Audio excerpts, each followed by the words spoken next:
Not all clients with dementia are the same. There are different reasons clients become agitated or aggressive. As a caregiver, it's up to you to be observant and learn what things make your particular client uncomfortable, anxious, or agitated. When you learn how your client responds to the people and environment around them, you can try to avoid or minimize the things that make them anxious or agitated. It's almost always easier to prevent the behavior from occurring when you can and to try to stop it once it starts. Also, take note of what seems to decrease your client's agitation. Then, if they become agitated, you can direct them toward calming activities like walks, music, or games. A lack of sleep can make a client with dementia more agitated. Of course, normal aging can cause sleep problems, and older adults start to get tired earlier and wake up earlier. But older adults living with dementia have even more trouble sleeping. They want to be more active in the night than in the daytime, and agitation and aggressive behavior can be worse in the evening. This is called sundowning. Jerry, what are you doing up? It's very late. My show is on. Why can't I find it? Where's my show? Well, maybe they switched the time it's on. You want to read something? What about a chapter in your Alice in Wonderland book? What about my show? That'll be on tomorrow when you get up. You want to read? Alice? Yeah. Remember she was at the tea party last time. Okay.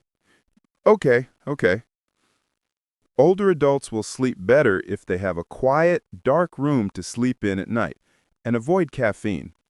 And getting at least 60 minutes of bright light each day can help as well.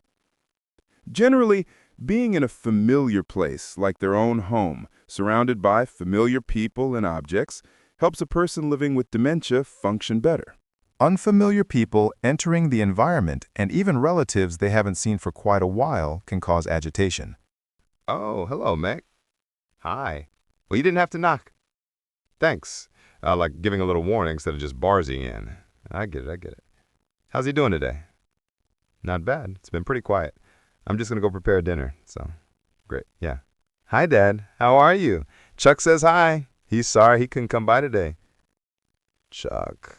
Well, he can stay home. Trucking his boots. Tracking mud on my carpet. And nobody said anything. I care. Chuck.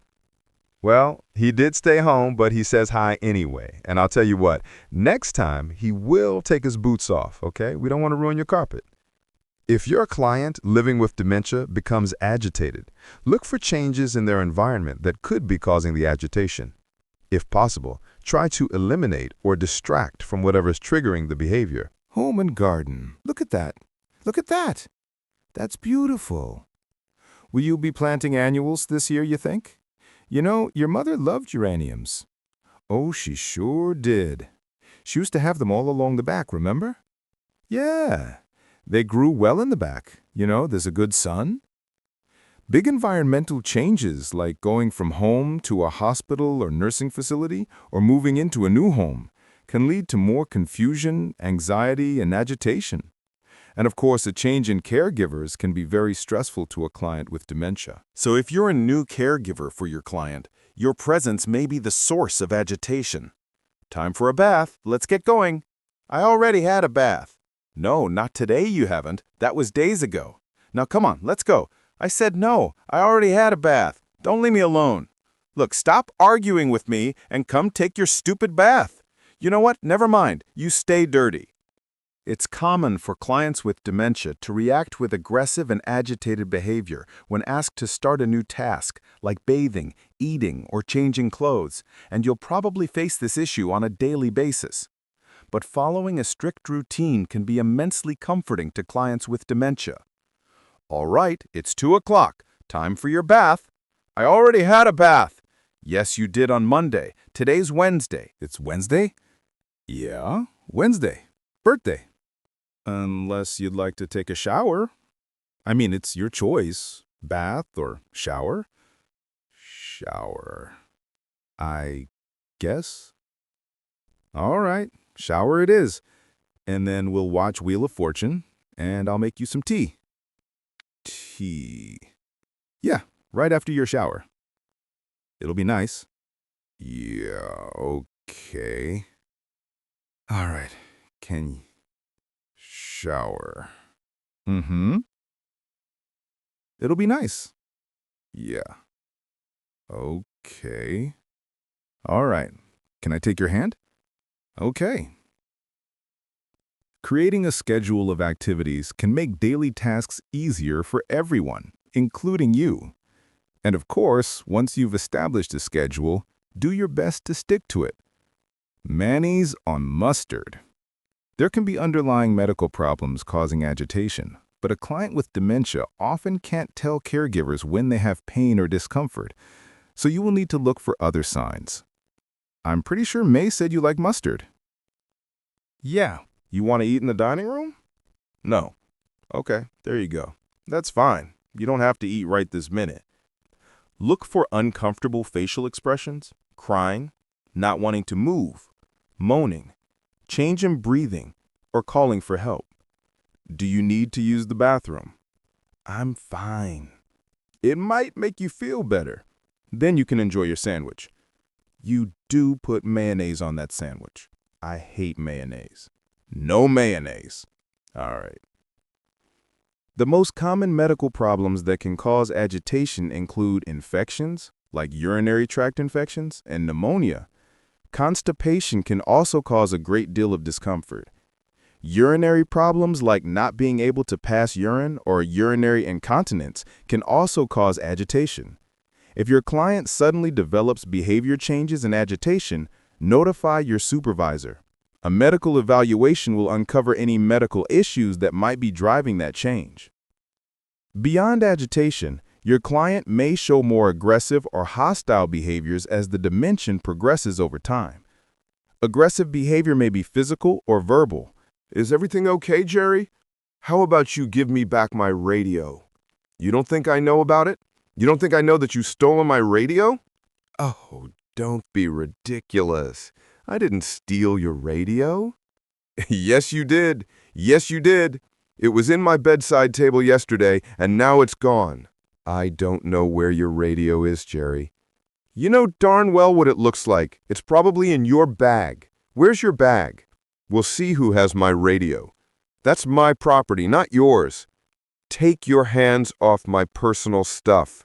You're a thief and a liar.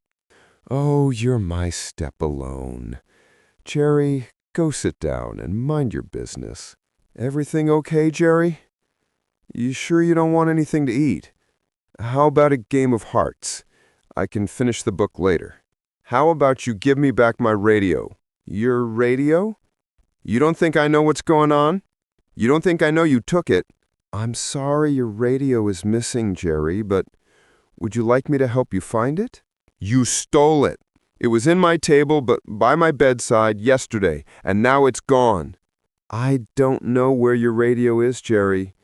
What's it look like? You know darn well what it's like. It's probably in your bag. Where's your bag? Agitation can be very difficult for you to manage as a caregiver. The more confused and agitated your client becomes, the more your own stress can increase. Remember to stay calm and in control. We'll see where it is. Okay, Jerry, I understand you want your radio, okay? And I'd like to help you find it. So if it helps, I'll show you everything that's in the backpack, okay? You're a thief and a liar. Okay, let's sit down, okay? And I'll show you everything that's in there, and then we'll find your radio together, okay? See? Just my folder. Look, a note for it. My wallet. See? That's it. You may feel anger yourself, or even frustration and exhaustion. You may feel isolated and neglect to take care of your own personal needs. But however you might feel, it's important to keep the client and yourself safe. As a caregiver, it's important that you're educated in strategies for recognizing and managing your client's agitation and aggression, and your own stress. That's how you'll be able to provide excellent care for your client and avoid personal burnout.